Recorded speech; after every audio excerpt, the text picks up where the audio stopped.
Good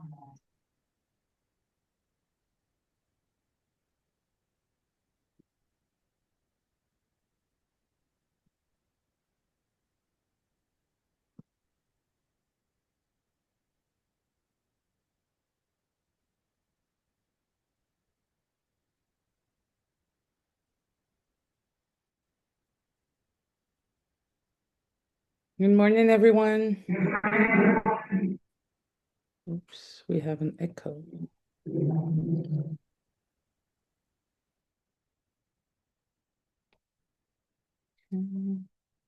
So, good morning, everyone. We will just wait a few minutes to get more participants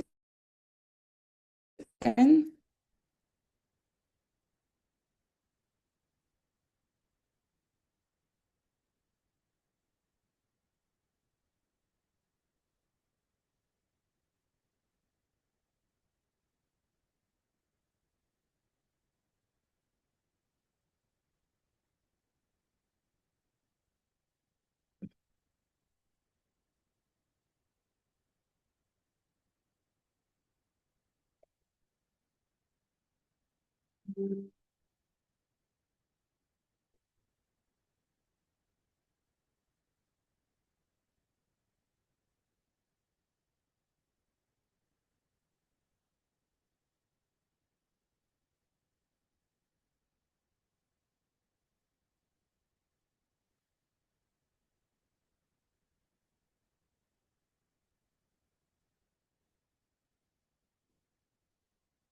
Welcome, everyone. Welcome, Abdul. Welcome, Joseph, Marit, Samuel. We'll just hold on a few minutes until we get more people.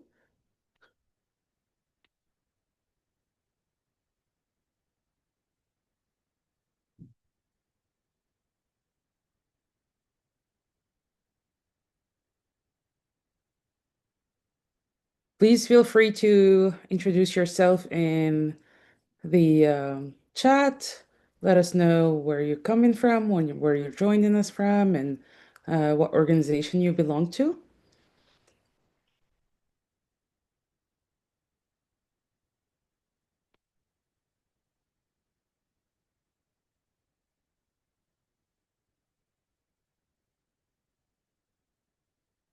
Bonjour tout le monde, merci de vous joindre à nous. Euh, on attend juste quelques minutes avant que tout le monde nous soit là. And maybe for our English speakers, I would encourage you to put yourself in the English channel because I might be switching between both languages, um, just to make it a little bit fair for the French-speaking uh, peers and French-speaking colleagues. Good morning, Amma. Good morning, everyone. Good morning, Joyce.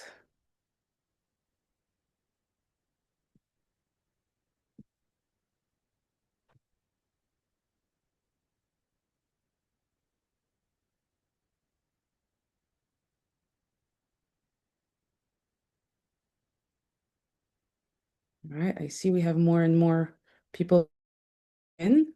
I will start at in just a few seconds.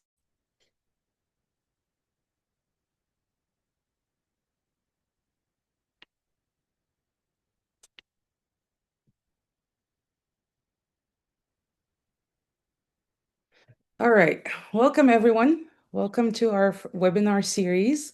This webinar series is called Peer Insights from the Ground, and GAIA has started this series to facilitate more exchanges between our members. Our members have a great amount of knowledge, and we thought, what better way to learn from each other than have this webinar series. So this time around, we will start with Keith Roman. Keith Roman is from the Zero Waste Association of South Africa, and we will be speaking about zero waste municipalities and a comparison between Just a few said is a comparison between zero waste circular economy and waste to energy and landfill in terms of best mechanisms for managing waste. Um, you can access interpretation by clicking on the globe in underneath your screen, and you can choose a channel, whichever one you are more comfortable with. I know Vital is here, and I'm sorry we don't have Portuguese today, but please choose whichever one you are more comfortable with.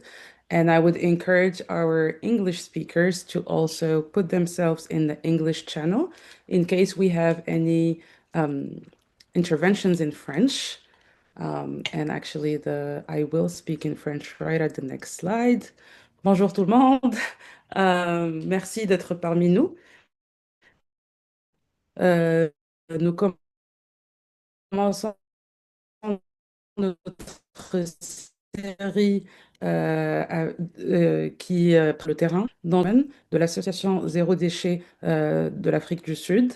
Vous pouvez avoir la traduction en français en cliquant le bouton Interprétation et sélectionner français ou French dans le menu. Vous pouvez également choisir si vous souhaitez ou non couper le son d'origine. Comme ça, vous n'avez pas un son derrière qui peut-être va vous déranger.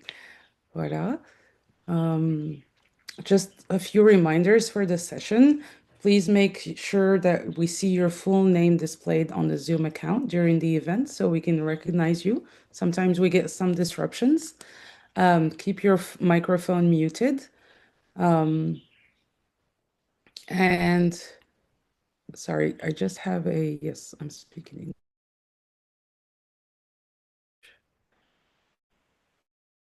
Um, keep your microphone muted to avoid disturbing the speakers. Used it on Zoom. We really encourage you to put your questions to on the onto the chat. We have a question and answer session at the end. We also invite you to use the chat box to introduce yourself and exchange contact information or links with your fellow participants. I just want to tell you that this event is recorded and will be shared afterwards. And if you have any technical issues, please reach out to any of the GAIA staff via chat box. We have with us Carissa is only available on tech support, but many of us are here as well. Et puis, juste un petit rappel pour la session.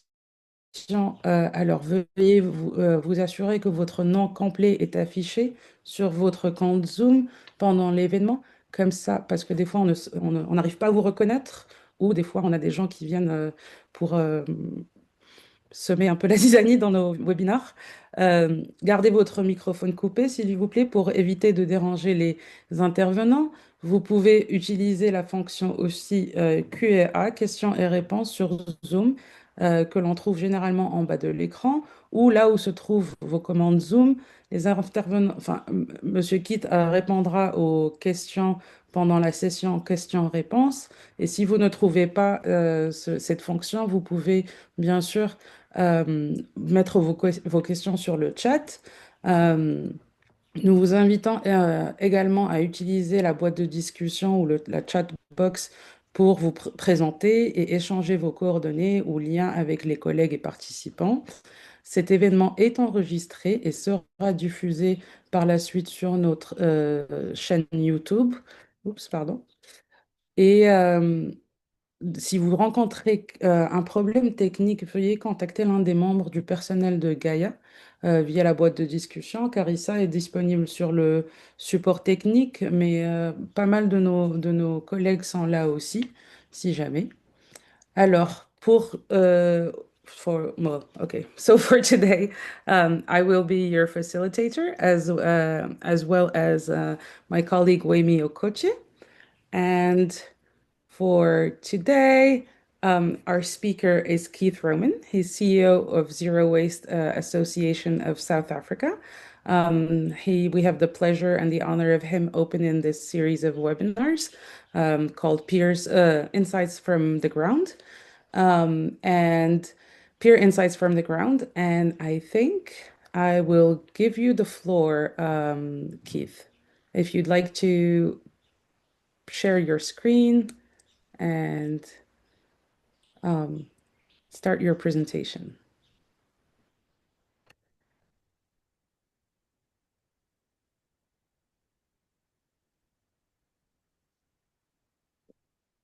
Hi, Zeb.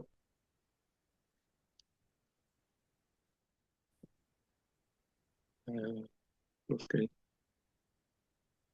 Are you okay? You can see the screen. Yes, we can see the screen. If you can put it on presentation mode, exactly. Yes. Yeah. Is that okay? Yes, great. Great. Hi. Good morning, everyone. Thank you, GAIA and your team for the opportunity of sharing with you a comparison between a zero-waste circular economy, waste to energy, and landfill systems in terms of the best mechanism for managing waste. The criteria that we will use to make the comparisons are highlighted in the content page, i.e. the environmental impact, financial impact, as well as the job creation impact. But before we do so, just a short introduction and brief background, status quo of the municipal environment in which we are implementing our zero waste project. Zero Waste Association of South Africa, ZWASA, is registered as a non-profit organization and public benefit organization with the South African Revenue Services. So ZWASA is a member of GAIA, Zero Waste International Alliance, and Break Free from Plastic. So ZWASA is also a recipient of the World CSR South African Leadership Award 2025 in corporate social and environmental sustainability. ZWASA promotes and implements the zero waste circular economy systems and a paradigm shift from the linear landfill and waste incineration systems. So what is zero waste? I like the Zero Waste International Alliance definition. It is the conservation of all resources, means of responsible consumption, reuse, and recovery of products, packaging, and materials without burning and with no discharges to land, water, or air that threaten the environment or human health. The table below shows the key elements of the zero waste system, but due to time constraints, we won't go through all the key elements. Suffice to say that the separation at source, the door-to-door collection, and the composting are the most important steps. If we get these steps right, then the rest becomes a lot easier. Please note that the last element, number 10, an interim landfill, is our safety net while we transition to a new sustainable zero waste economy system. The zero waste system is being successfully applied around the world. More than 500 cities around the world are transitioning to the waste circular economy system. For example, San Fernando in the Philippines, where I obtained my zero waste academy certificate, is diverting 90% of Treviso province its residual waste rate to 41 kgs per person per year. Just bear in mind that the 41 kgs per person average of over 49 municipalities managed by Contarina in Treviso province. Some of the municipalities within that province are achieving a residual waste rate of 30 kgs per person per year. So just to put Treviso province's achievements into perspective, South Africa's average waste rate per person is almost 1 ton per person per year, most of which is dumped in the landfill site. So this landfill culture has created South Africa's current landfill crisis.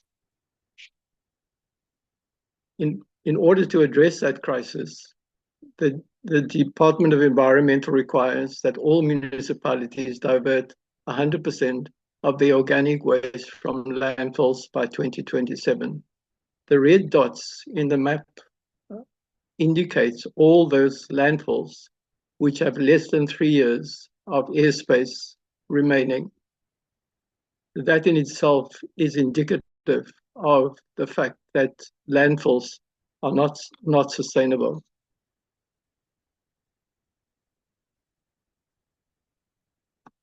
So in order to comply with the Department of Environmental Affairs directive, the Cape Agulhas municipality formed a partnership with ZWASA to develop a zero waste model that is suited to the local conditions and which will help the municipality to divert waste from landfill. Cape Agulhas municipality is a small municipality located at the southernmost tip of Africa. The organic waste constitutes more than 49% of the total waste produced by the municipality. And that organic waste is, of course, a major contributor to air and ground pollution. So the zero waste model developed by ZWASA and the Cape Agulhas municipality has 10 success factors. The first success factor is the need is the mobilization of community support. This factor is very important because to achieve 100% diversion of organic waste from landfill, the separation of organic waste at source is essential. However, the separation of waste at source is not possible without the community support. Municipalities cannot separate food waste at source. The picture on the right-hand side is a how to separate your waste at home guide, which we used on our mobilization campaigns. The guide shows the 4 key waste streams and what should or should not go into the 4 containers provided to households. The guides were supplemented by leaflets which explain the reasons for the project and how we propose addressing the landfill crisis, etc. The second success factor is the training and mentoring of waste pickers and unemployed youths.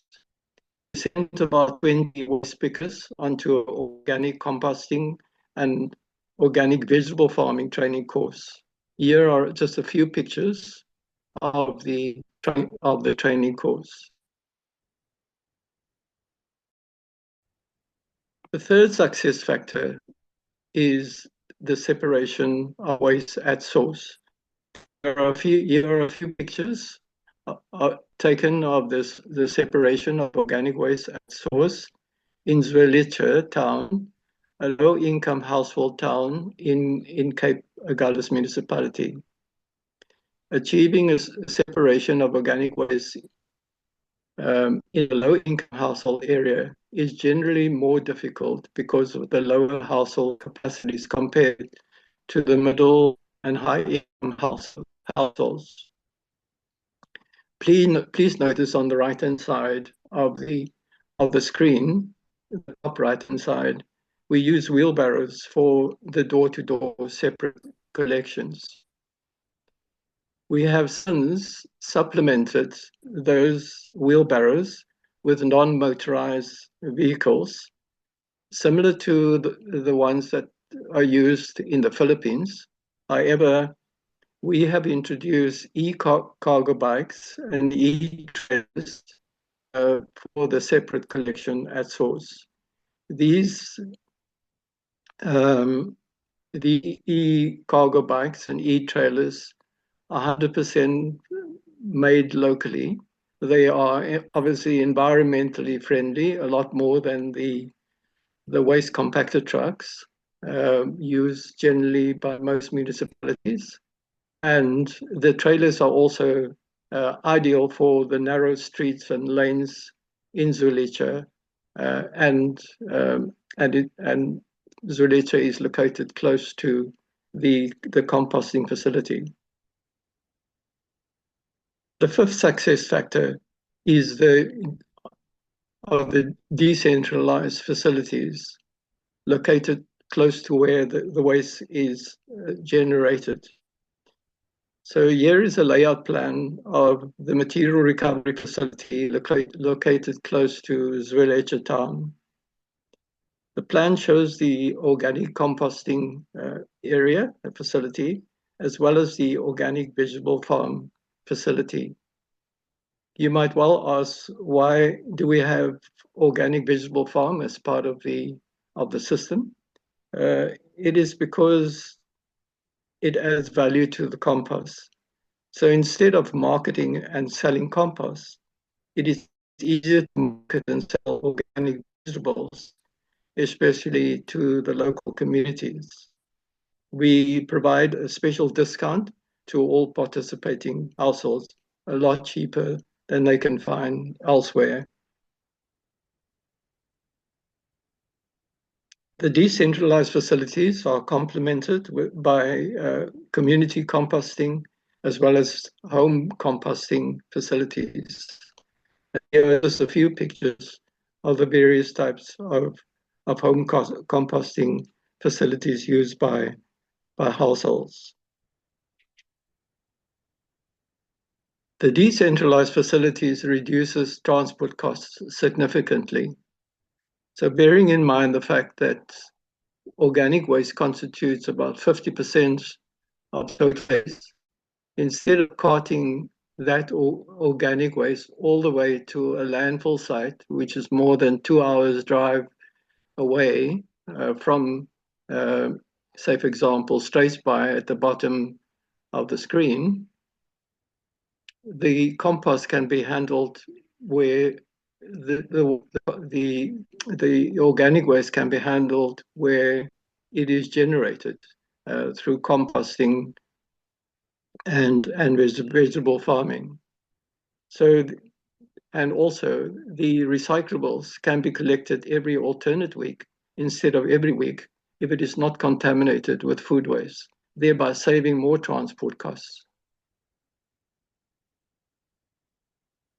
The sixth success factor is organic composting. Here are just a few pictures of our composting process. We've tried to keep the process as labor intensive as possible, but the actual on hands-on composting actually produces much better quality than we've seen elsewhere. So we produce very good quality organic composting, some of which we have sold. However, we prefer to use most of the compost on our vegetable farm. On the bottom right-hand corner, you will see some compost which have been bagged after the sifting process.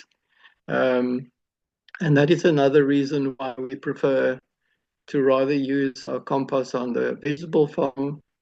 It's because we want to avoid the plastic bags for obvious reasons. Organic compost has good positive environmental impact. It enhances healthy soils and enhances plant root carbon retention. It has been proven that healthy soils and plant roots have natural sequestration of carbon, and it obviously mitigates against chemical fertilizers and climate change. The success factor is the food sustainability impact. As mentioned before, the compost produced is used on farms to produce organic vegetables. This helps to mitigate food insecurity, which is at 23.6% in South Africa, undernourishment, which is at 6.2% in South Africa, chronic malnutrition at 27% for children under 5 years of age.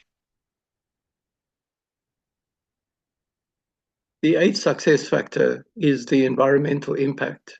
So Cape Agulhas is, we envisage, will divert 100% of the organic waste by 2027. This will result in significant landfill airspace saving, as well as extend the life of the landfill. It also reduces greenhouse gas emissions and mitigates against climate change. As most of you are probably aware, landfills are amongst the top 5 biggest greenhouse gas emitters in the world. According to the Center for Environmental Rights, pollution is the world's largest environmental health threat, accounting for 7 million deaths around the world every year. And according to Professor Munsel, a cardiologist at Mainz Medical University in Germany, he says that the effects of pollution are so great that officials should consider it a pandemic. Then the ninth success factor of the model is job creation. According to Dr. Neil Seltman, the zero waste system creates 200 times more jobs than the linear landfill and waste incineration system. And that is proven at the Zweletsche facility, where we have employed 20 waste pickers and unemployed youth in organic composting and organic vegetable farming. An additional 120 employees will be employed at the other decentralized facilities within the municipality. These exclude the jobs that will be created through recycling and the beneficiation of the recyclables. Then the 10th success factor is the financial saving. According to the Center, according to the Center for Scientific and Industrial Research, the CSIR, they said that the food waste opportunity cost saving is approximately 6,000 Rand per ton. If one considers the landfill airspace cost savings, the capex cost savings, the landfill rehabilitation cost savings, as well as the transport cost savings and the environmental health and related litigation cost savings. Several municipalities are now being taken to court due to the environmental impact of the landfills. So now we come to the energy. There are different types of waste to energy technologies. This presentation will focus primarily on those waste to energy before that attempts to prevent waste from going to landfill. We're not talking about the waste to energy facilities on landfills, which extract the methane gas from existing landfills. So the emphasis will be on waste to energy, that a mechanism to prevent or divert waste from going to landfill. There are We won't have time to go through all the different types of waste-to-energy technologies. Suffice to say, there are actually some similarities with most of them. According to Håkan Rylander, a leading Swedish combustion engineer and considered to be the most experienced waste-to-energy expert in the world, he says that gasification, pyrolysis, and plasma arc technologies all involve two stages. Stage one, the solid waste is converted into a gas, and stage two, the gas is burnt. The USA Environmental Protection Agency refers to these technologies as stage incinerators. All the different methods worked in a very good way when the reactors utilize small, very well prepared amounts of waste. The problems come when scaling up the technology with homogeneous waste. But waste is not a homogeneous fuel.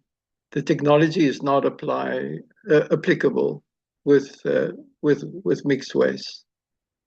However, 70 to 90% of waste-to-energy plants burn mixed waste, including food waste. As you know, food waste is made up mostly from water.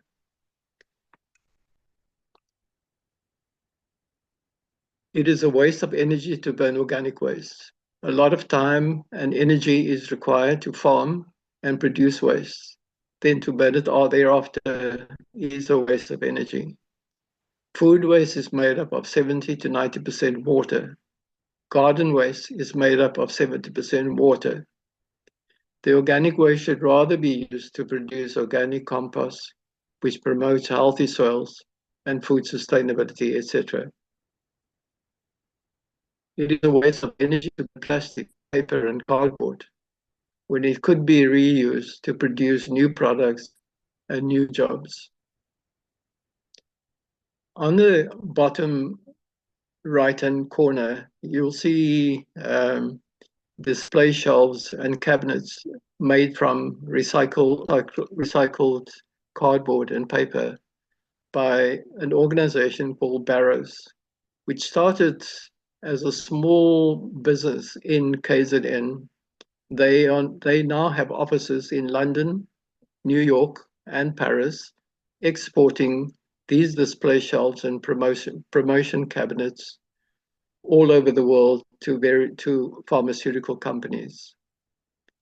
So this is one small example of the benefits of reusing these products in terms of job creation, etc., and environmental impact, of course. So the waste to energy environmental impact, according to the Zero Waste Europe and Toxico Watch Foundation's biomonitoring research studies in 2024, analyzed eggs from backyard chickens, vegetables, roof dust, water, and sediment from the environment surrounding the incinerators facilities in the Netherlands and Slovakia. And they found the following. They found high levels of persistent organic pollutants, POPs, in the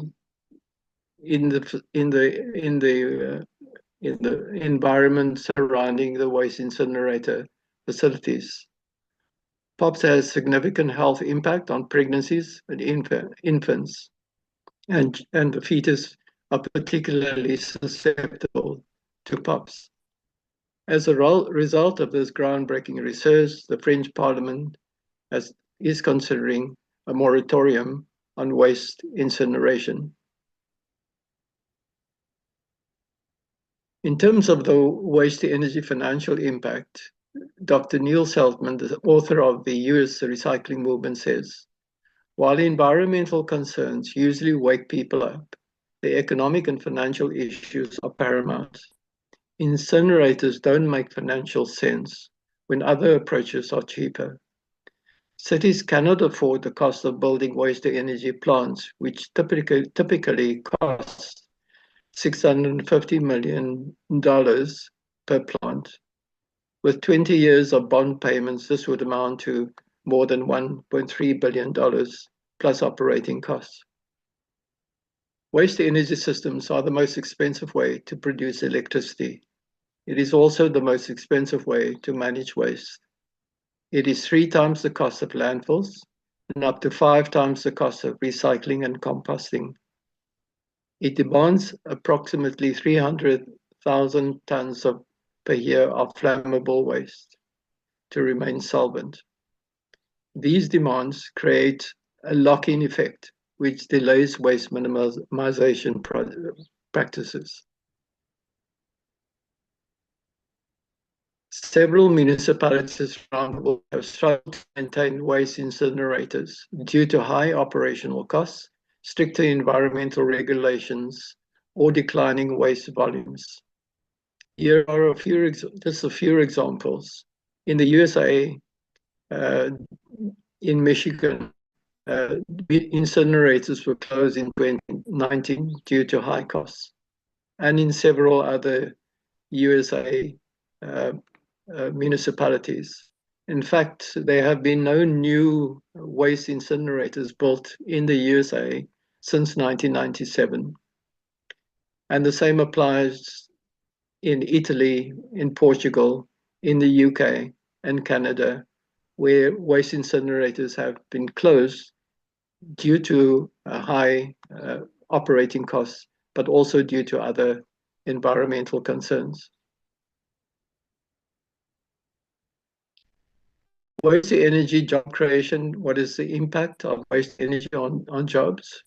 Waste to energy creates the least number of jobs of any waste management mechanism by far. They only produce 1.7 jobs for every 10,000 tons per year. Waste pickers and local recyclers are the first impacted by waste to energy, as it creates a direct competition for recyclable materials. Waste to energy generally discourages recycling and waste minimization. So just some local experience with waste to energy. In 2012, March 2012, the municipality made a proposal to explore waste to energy as a mechanism to manage their solid waste at the municipality in Wellington, in the Western Cape, South Africa. The proposed waste to energy plant had a capacity to burn 3 times more waste than the municipality was generating at the time, which meant that the waste would have had to be imported either from neighboring municipalities or from overseas. That was the first red flag. The second red flag is the fact that the local communities located close to the proposed waste incinerator were not consulted. We did research amongst those households to find out whether they knew anything about this waste incinerator. None of them had been consulted about it. The waste incinerator would also have been located close to rivers and farms and residential areas. We decided I was part of an organization, founder member of an organization called the Wellington Association Against Incinerator. And we, as well as several other civil society organizations, decided to oppose the municipality's plans to build a waste incinerator in a small town, farming town. Here are just a few pictures of the various civil society organizations involving that included schools, businesses, farming communities, and various other civil society organizations.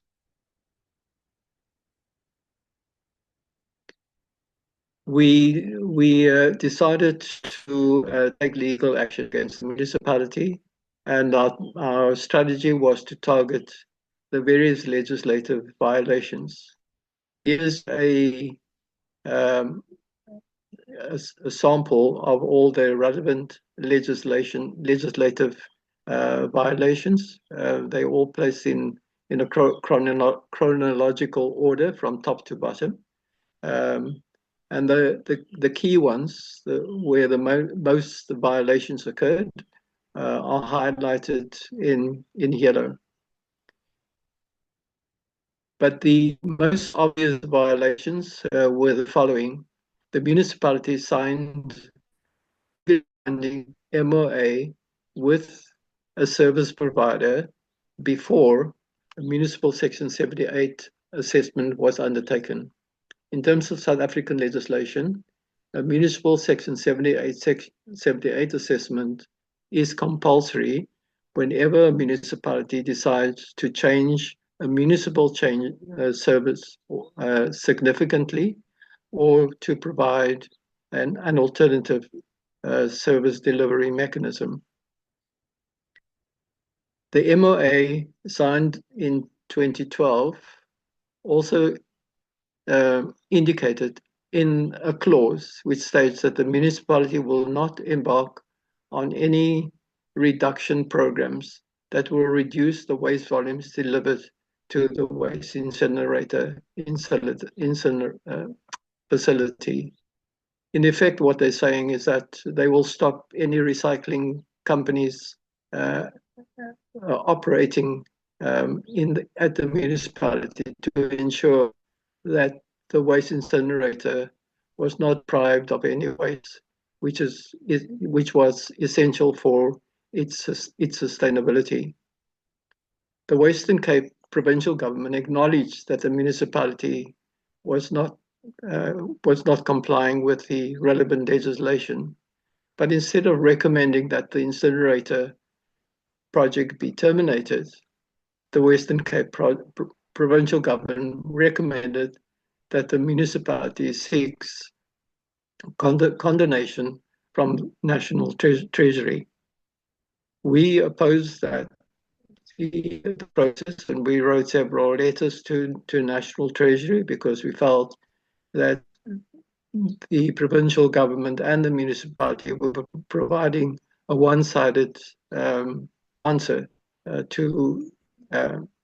and the net outcome of that was that the National Treasury refused to condone the legislative violations. That had a knock-on effect, and the Development Bank of South Africa cancelled their partnership agreement with the United States Trade and Development Agency, which was providing funding for the waste-to-energy project. That led to the service provider running out of funding to carry on with the project. And that led on May 2018 to the Municipal Council making a resolution to take the waste-to-energy project. Thank goodness for that. There have been no further attempts, and we are hoping that the municipality will eventually adopt the zero waste circular economy system as the best alternative, and we will certainly be prepared to assist the municipality if they prepare to move on from the 2018 debacle. Pardon. So, in conclusion, the zero waste circular economy is the best mechanism to manage waste, especially to divert organic waste from landfills. Zwelitsha town in Cape Agulhas municipality is on track to become the first zero organic waste to landfill town in South Africa by 2025 or early 2026, with significant environmental, financial, job creation, and socio-economic benefits for the municipality and its communities. The system works. We've proven that it works, not just locally, but it's proven globally in several municipalities and cities around the world. And it can easily be replicated throughout South Africa. Thank you very much. Thank you so much, Keith. Congratulations on, and I hope it will be 2025 before it is 2026. Thank you so much for your presentation. This was very thorough. You've walked us through the definition of zero waste. You've presented an overview of waste production over the world, all around the world, but also what landfills look like in South Africa and how many there are. And then you went on to show us what the project is in Cape Agulhas. I'm sorry, I don't Agulhas. I don't. I read it in Portuguese. And your partnership with the municipality through Zwasa. I'm just going to mention a few of the success factors of zero waste, diverting organic waste from landfill, training of waste pickers, segregation of waste at source. I'm not going to go through all of them, but I really, really love the decentralized facilities and that the community actually benefits not only on that there aren't that many pollutants around, but they also have access to organic produce at a reduced cost. I've taken 3 pages of notes, so I'll try to go. I think one of the highlights is also job creation, 200 times more jobs than incinerators, and then financial cost of saving. Then you presented us with waste to energy and what the environmental impact is. We've talked about high levels of persistent organic pollutants, POPs, and how, for example, companies like France are I'm sorry, countries like France are considering moratoriums on incineration because and incinerators because they are simply don't make any financial sense. They're the most expensive way to produce energy and to manage waste. And you finished your presentation with the Drakenstein example of how these facilities require a waste import. They require bring in waste from other municipalities, and then which centralizes um, waste management, how there was no consultation with communities on the ground, no participatory decision making, and also how there were many legislative violations. So I would like to ask you to maybe stop sharing your screen so that we can move on to questions and answers. And I will actually hand it over to my colleague Wami to facilitate this session. Please stay with us a little. We might go a little bit over time, depending on how many questions we have. So if you don't mind staying with us, and Wami, the floor is yours. Thanks, Kenza, and thank you, Keith, for that very insightful presentation. That was very good.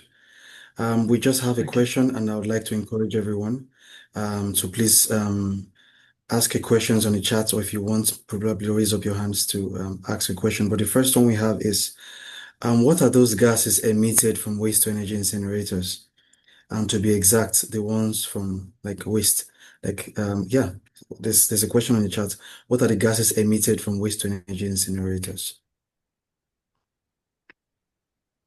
Oh, I mean, that's a good question. Albeit I'm not an expert on waste incinerations, but bearing in mind that it is particularly if the waste incinerator is burning mixed waste, the emissions can be so many toxic um, chemicals that come out of emissions. Methane gas is one of the the toxic gases, especially from that comes from organic waste. And methane gas is about 20 times more toxic over the first 20 years of emissions, and it can cause all kinds of problems. But there are so many other chemicals that can be emitted from a waste incinerator, and um, and the impacts can be quite significant. The bulk of the costs of a waste incinerator goes into attempts to filter the emissions coming from the incinerator. That's where most of the cost comes into. But it is very difficult to contain all of it, and just if even just a small amount is emitted, it can be quite dangerous. I was fortunate to meet a an engineer who, in fact, worked for the German uh, department overseeing waste incinerators in Germany. And he said one of the problems is that many of the waste incinerators run by private companies do not divulge all the information about their emissions, especially during the uh, the maintenance period, or when the incinerators are shut down for various reasons and restarted. And it is at the startup phase, as you know, when you start a fire, most smoke is generated during the startup process. And it's the same with emissions. Uh, and that is when the most emissions are caused. But the private companies often refrain from providing that information, the emissions during the break, the stoppages or maintenance periods, because that is when the most emissions occur. And private companies can always hide behind privacy laws to prevent others from getting access to that information. All right. Thanks, Kit. That was very good. Kenza, I saw you raised up your hands. If that's okay, I put my question in the chat. There's a couple of Okay. other questions. All right. Thanks. Just like Kate mentioned, incinerators emit a mixture of different pollutants. Yeah. Thank you very much. And moving away from waste to energy incinerators, we have a question here for you, Kate. How do you handle tests for nutrients content and toxicity of compost before selling? How do you measure, how do you handle the tests for the nutrients content and toxicity of compost before selling? Yeah, that's a good question. So our team members went through quite a vigorous training course about how to prepare the compost. So compost must ensure, like food, must be have a balance, and so the compost uh, has sort of layers. So the first layer to the compost is dry garden waste, followed by green garden waste, and then followed by the organic food waste. And then we add on top of that either horse manure or chicken manure to as an accelerator, and those layers are then repeated up to approximately 1.5 meters high and and broadly 1.5 meters wide. And we turn that regularly, and also ensure that it is kept the compost is kept moist. And we have thermometers where we measure the temperatures, ensuring that the compost does not that it builds up sufficient heat, because the heat um, uh, destroys the harmful pathogens, but also ensure that the heat does not become too hot by destroying all the good bacteria within the compost. Um, and yeah, so the process is measured all the way to ensure that. But also that, so the leachate from the compost, which is also, the leachate is actually good. It can be. We prefer to put it back onto the compost facility, but the leachate is collected. So we have at the bottom of our compost facility, we have a concrete slab with a catchment area, which catches the leachate from the compost, and that leachate can be either reused on the compost facility as an activator, or it can be sold separately as a condensed uh, material, which can be used on pot plants, etc., etc. So it is a controlled process. Yeah. Right. Thank you, Keith. Mm. And another question, Bukumi, I see your hands are up. But let me just ask this question first. What were the key factors in gaining the support of the community? Yes. So the key factors to us were we went on a campaign where with the support of the municipality, um, where we ran several workshops, and but as you know, not everybody has the time to attend meetings and workshops.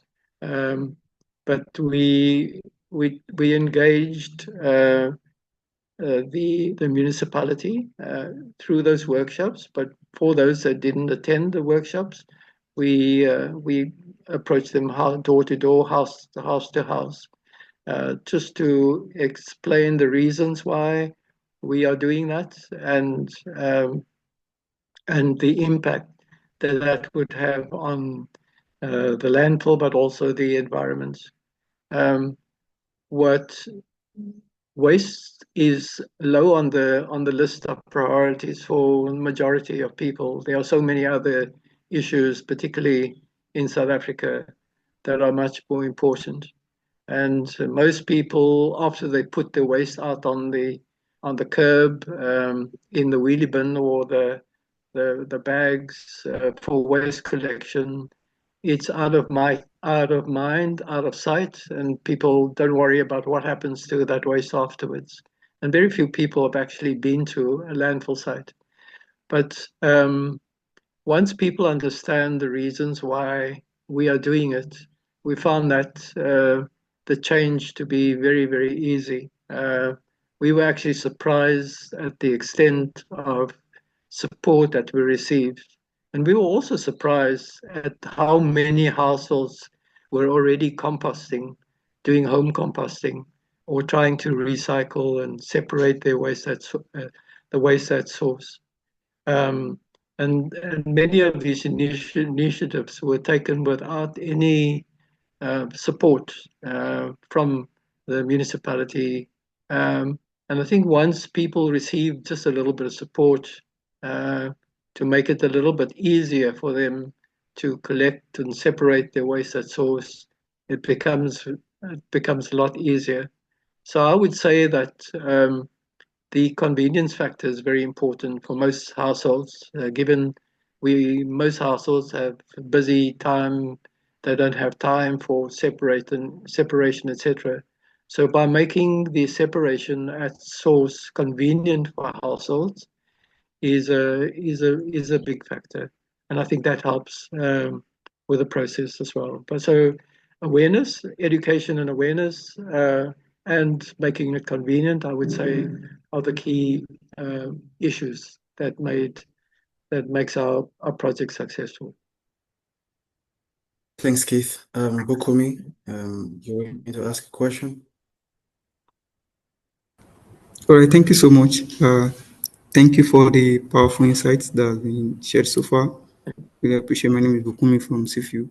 So, My question is a bit tilted towards the previous question that was just answered, just about gaining support for zero waste implementation and at the same time refusing the incineration. Uh, so my question basically now is just about what are like best strategies to use to engage governments, to engage with government to uh, governments that are probably like trying to set up incinerators and all of that, because one of the key challenges we've also been working really hard with our organization and also the team here in Nigeria has just been trying to refuse any form of setup of incinerators in the country, all across the state. But it has really been a very difficult one. But I'm just really asking now, what are like feasible, more much concrete strategies to actually just engage with these government agencies to to ensure that this thing doesn't, that I mean, to convince them, one, that this doesn't work. Of course, just like you just said, gaining the community support is also very crucial. But I don't know if there are like some other tips you probably want to share on, yeah, I mean, just getting and also getting government support for full zero waste implementation in across the communities and the states like we have here in Nigeria. Thank you. Yeah, very, very good question. So we have found that despite all the research work that has been done around the world, etc., and sometimes there are still municipalities, certainly in South Africa, who are still considering uh, waste to energy as a as a as a kind of a silver bullet to solve all their waste problems. And we have waste to energy lobby groups operating quite extensively in our country, and we do have some metro municipalities who are considering waste to energy as an option. Um, and what we so we've kept our ears to the ground, and as to what is going on. So our strategy has been to try and access government um, as directly or indirectly, um, to try and convince them to at least establish a moratorium on waste to energy plants until such time as the the the government has a clearer idea of what the technology and what the implications are of that technology.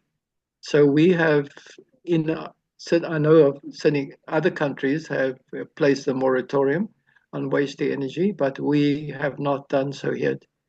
And so our strategy, and certainly through our partners in at GAIA and Groundwork South Africa, we are attempting to uh, to provide to gain access to government, also to provide information as much as we can. And so what we have done is that we have uh, done several presentations at institutions like the Institute of Waste Management of South Africa, where most municipalities are members of the Institute of Waste Management of South Africa, and as well as several government organizations are part of that entity. And through that entity, we've done presentations similar to what you've seen today, um, to and we have often shared a been at conferences where the waste incinerator lobby groups would also be presenting um, their their their products and services. And I have found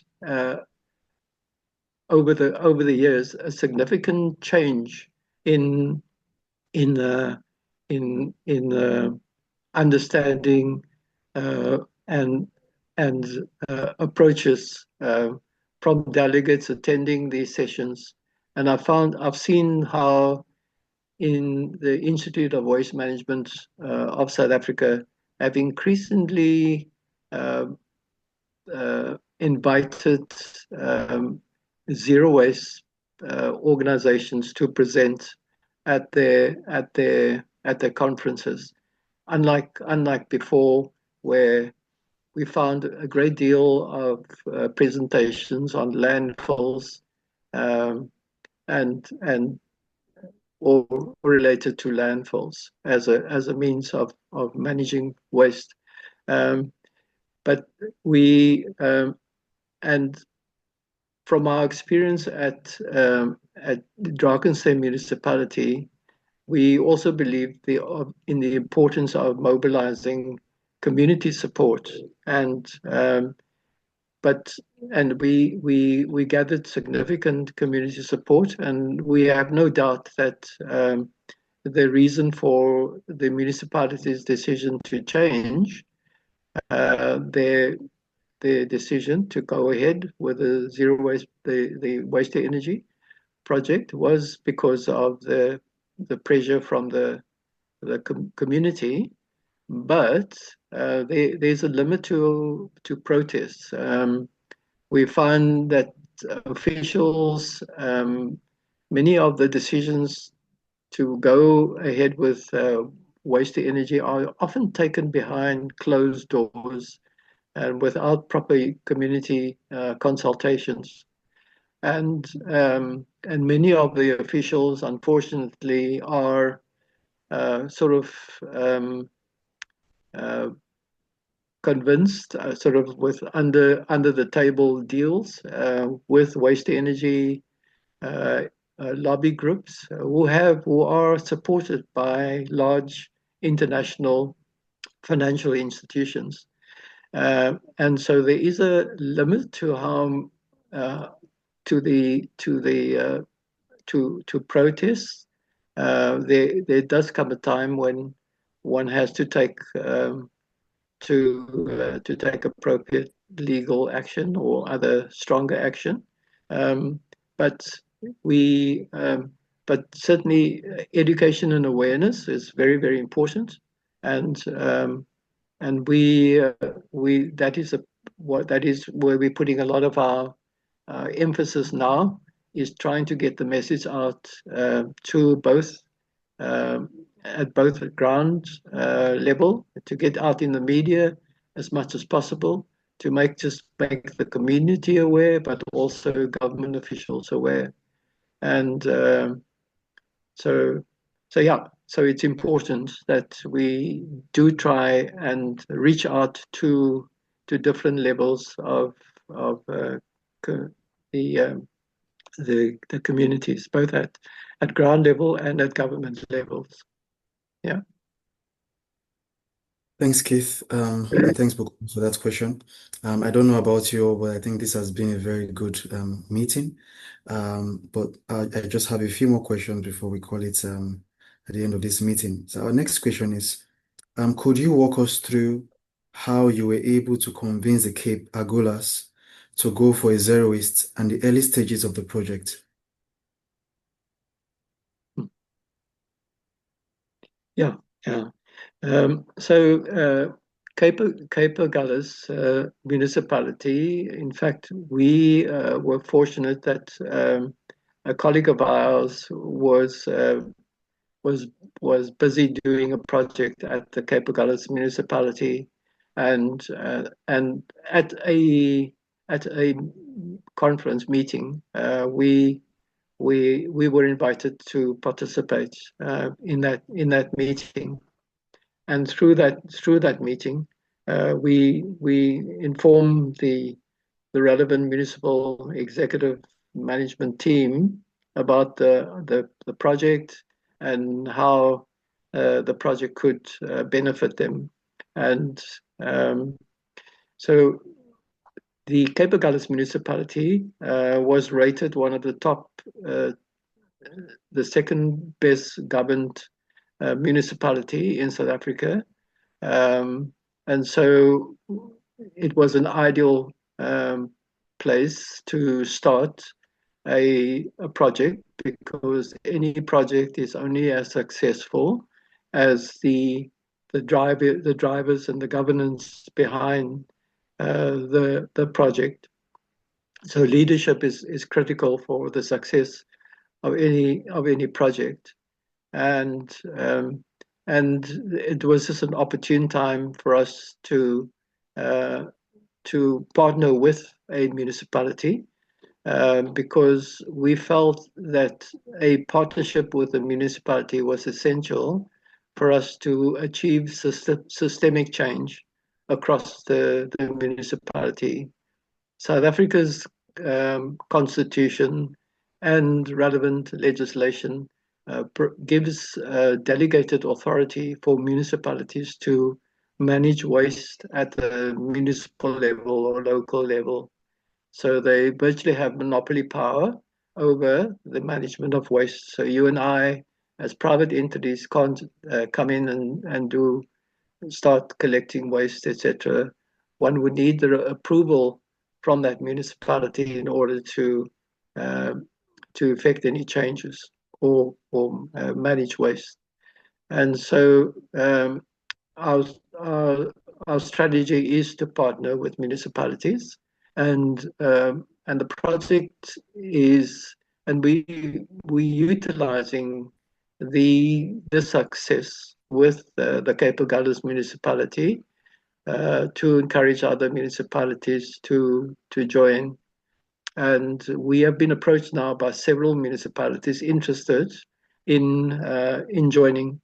For example, the National Treasury Jobs Fund have in fact approached us to ask us if we would be interested in partnering with them to help create jobs in South Africa.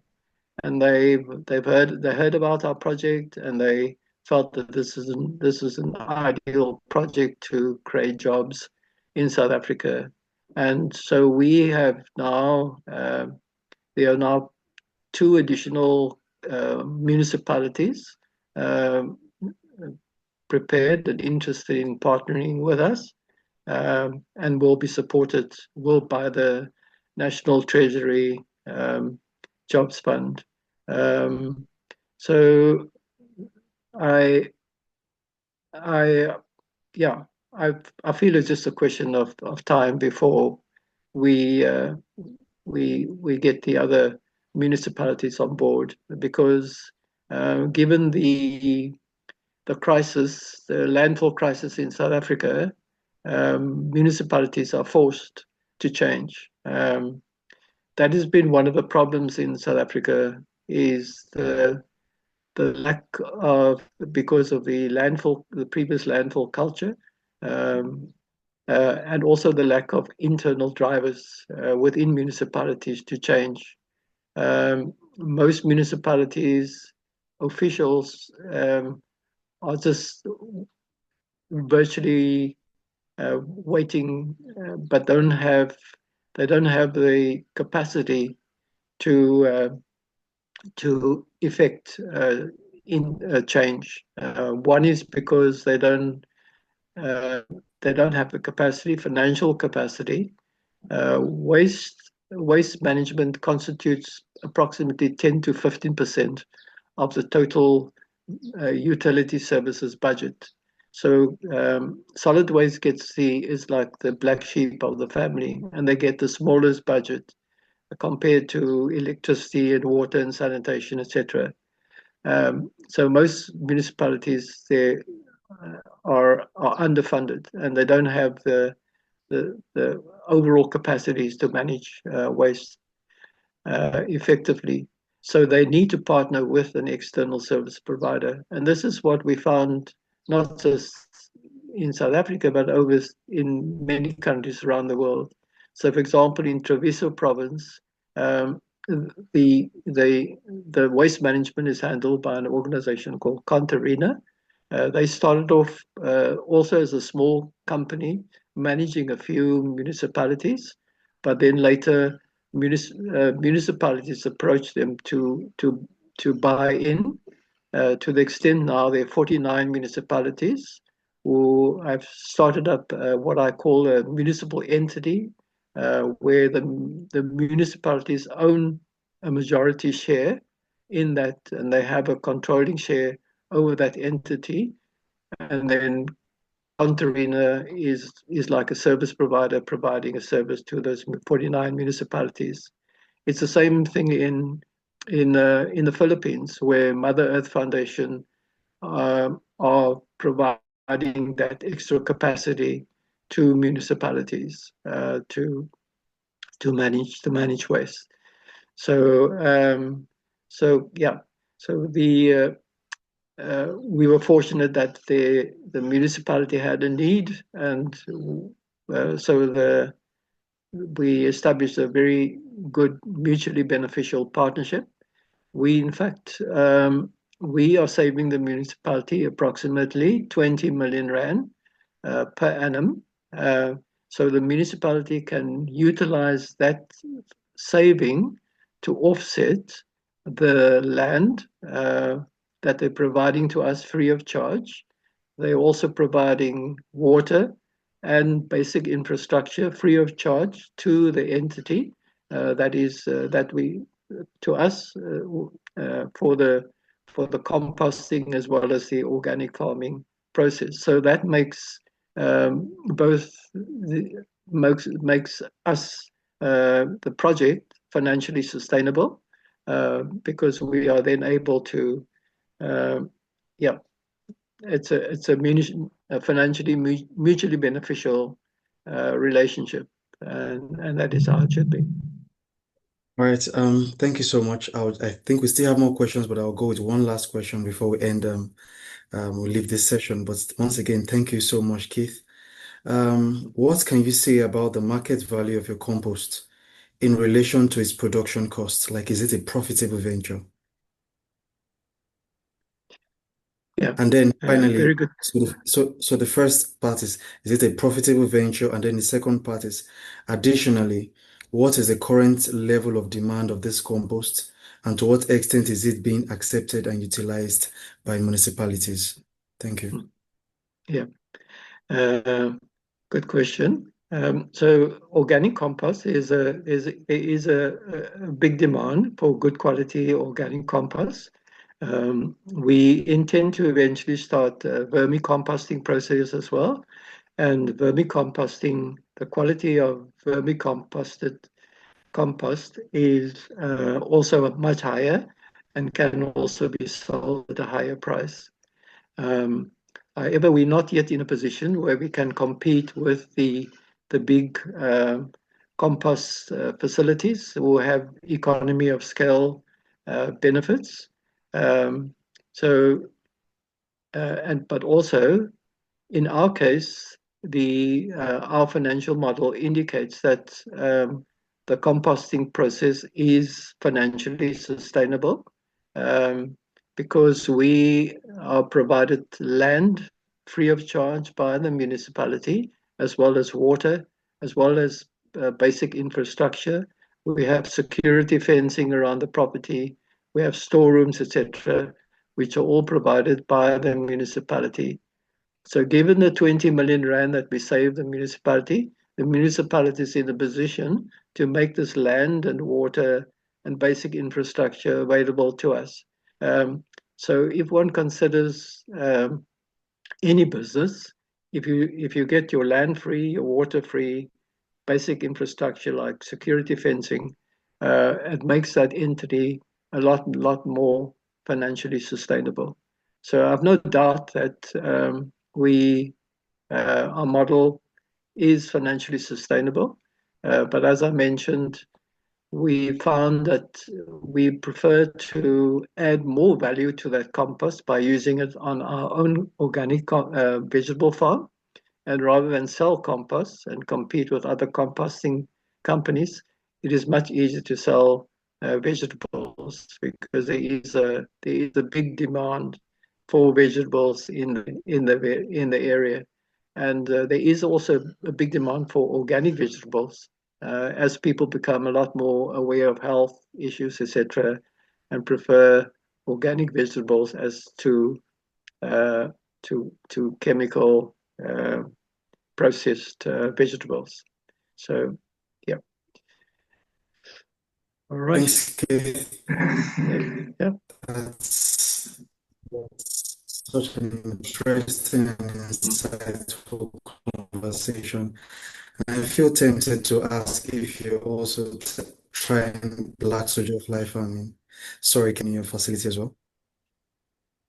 Thank you, Amy, for facilitating the Q&A session. This was awesome. I will echo what Angie just wrote on the chat.